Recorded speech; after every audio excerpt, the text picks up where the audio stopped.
talking about this very painful part of our history, which, as you clearly stated, it's an ongoing process. We are not talking about one event in history.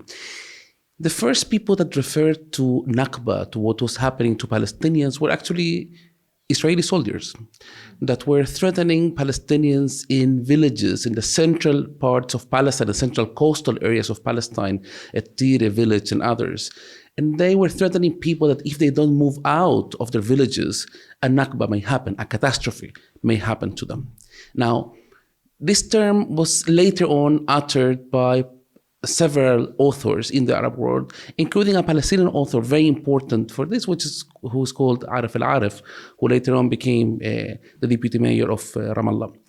Now, why catastrophe? Because you're talking about the interruption of a whole society.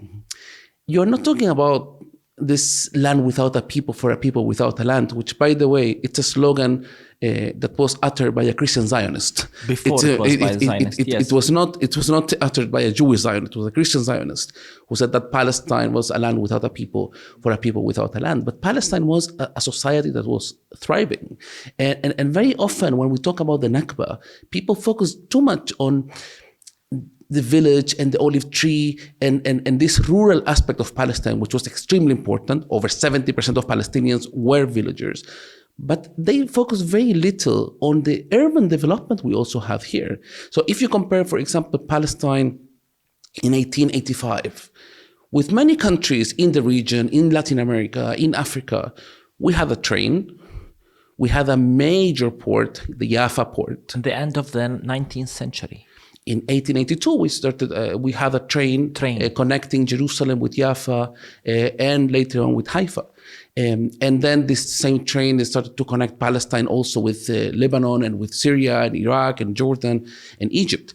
So the level of development we have here, of course, was not we don't even have to keep talking, I think, on the issue of Palestine not being a land without a people. I think it's been factually proven that Palestine had a thriving society. But I think it's important, Javier, because the myth of an empty land is so deep now in the minds of many.